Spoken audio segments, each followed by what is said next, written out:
Praise the lord, God's morning again. एक और बार दिल की गहराई से धन्यवाद, स्तुति, तारीफ और जय जयकार। हालेलुया। व्हेन आई से दिस वर्ड, जब मैं कहता हूँ कि praise the lord, God's morning, ये प्रभु की सुबह है, we should be have that idea. जो मैं सिर्फ शब्दों से नहीं है मेरे प्रियो, ये एहसास के साथ आज की सुबह में हम कैसे प्रभु की महिमा करें। Think like that. हर परिस्थिति में, चाहे जो हो रहा है, घर में लाल हो रहा हो, पीला हो रहा है, किसी का भी चेहरा, कोई फर्क नहीं पड़ता, but we should have that attitude.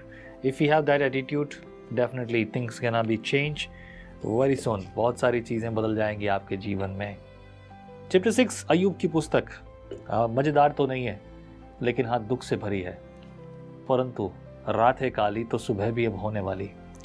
यहाँ पर चैप्टर 6 में अय्यूब का एलीपज को उत्तर है, क्योंकि एलीपज ने चैप्टर 4 में बोलना शुरू किया, अय्यूब सुन रहा है। चैप्टर 5 में भी अय्यूब सुन रहा है, और यहाँ पर 6 में अय्यूब जो है एलीपज को उत्तर दे रहा है।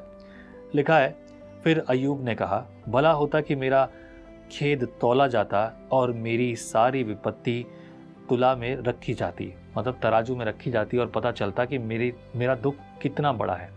भला होता, क्योंकि वह समुद्र की बालू से भी भारी ठहरती। इसी कारण मेरी बातें उतावली से हुई हैं, क्योंकि सर्वशक्तिमान के तीर मेरे अंदर चुभे हैं और उसका विष मेरी आत्मा में बैठ गया है। परमेश्वर की भयंकर बात मेरे विरुद्ध पाती बांधे है। जब बेनेले गधे को घास मिलती, तब क्या वह रेंकता है, और बैल चारा पाकर क्या डकारता है? जो फीका है वह क्या बिना नमक खाया जाता है? क्या अंडे की सफ़ेदी में भी कुछ स्वाद होता है? जिन वस्तुओं को मैं छूना भी नहीं चाहता, वही मानो मेरे लिए घिनौना आहार ठहरी है। भला होता कि मुझे मुंह मांगा वर मिलता, और जिस बात की मैं आशा करता हूँ वह परमेश्वर मुझे दे देता। कि परमेश्वर प्रसन्न होकर मुझे कुचल डालता और हाथ बढ़ाकर मुझे काट डालता। यही मेरी शांति का कारण होता, वरन भारी पीड़ा में भी मैं इस कारण से उछल पड़ता, क्योंकि मैंने उस पवित्र के वचनों का कभी इनकार नहीं किया। मुझ में बल ही क्या है कि मैं आशा रखूं? मेरा अंत ही क्या होगा कि मैं धीरज धरूं? क्या मेरी दृढ़ता पत्थरों की सी है? क्या मेरा शरीर पीतल का है? क्या मैं निराधार नहीं हूं? क्या मैं काम करने की शक्ति मुझसे दूर नहीं हो गई है? जो पड़ोसी पर कृपा नहीं करता, वह सर्वशक्तिमान का भय मानना छोड़ देता है। जो भाई नाले के समान विश्वासघाती हो गए हैं, वरन उन नालों के समान जिनकी धार सूख जाती है और वे बर्फ के कारण काले से हो जाते हैं, और उनमें हिम छिपा रहता है। परंतु जब गर्मी होने लगती, तब उसकी धाराएं लोप हो जाती हैं, और जब कड़ी धूप पड़ती है, तब वे अपनी जगह से उड़ जाते हैं। अय्यूब अपने दुख को एक्सप्लेन कर रहा है। अब यहाँ पर जो भी वार्तालाप हो रहा है चैप्टर 6 में, एलीपज ने जो कुछ चैप्टर 4 और 5 तक कहा, उसका वो प्रत्युत्तर देना चाह रहा है। पर किसी भी रीति से ये वाद विवाद नहीं लगता। लोग अपने मन की बात कह रहे हैं, अय्यूब भी उनको अपने मन की बात से उत्तर देख रहा है। तुम जो कह रहे हो वो ठीक है, लेकिन मैं जो कह रहा हूँ वो इस कारण है। कारण क्या है कि मैं किस वजह से ये बात बोल रहा हूँ। 18 पद में, वे घूमते घूमते सूख जाती और सुनसान बाहर स्थान में बहकर नष्ट हो जाती है।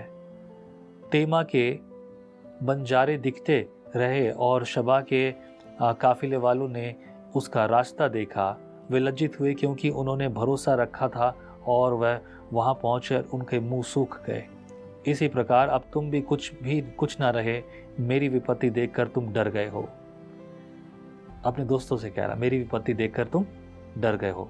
क्या मैंने तुमसे कहा था मुझे कुछ दो, या अपनी सम्मति में से मेरे लिए घूस दो, या मुझे सताने वाले के हाथ से बचाओ, या उपद्रव करने वाले के वंश से छुड़ा लो?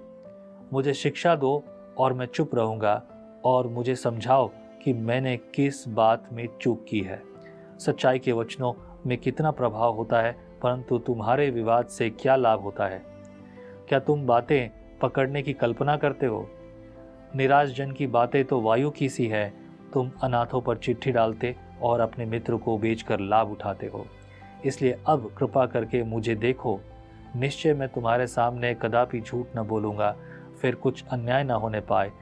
फिर इस मुकदमे में मेरा धर्म ज्यों का त्यों बना है, मैं सत्य हूँ। क्या मेरे वचनों में क्या कुछ कुटिलता है? क्यों मैं दुष्टता नहीं पहचान सकता? 30 पद तक चैप्टर 6 समाप्त होता है।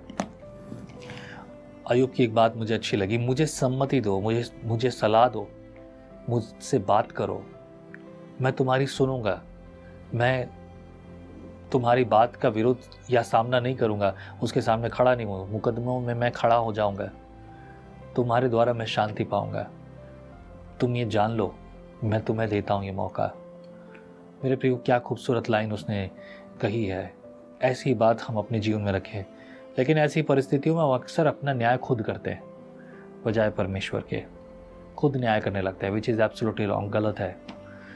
सच्चाई क्या है? सच्चाई ये कि हम प्रभु को जानते हैं और वो हमारा उद्धार करता है और वो हमारी प्रार्थना सुनकर उत्तर देता है।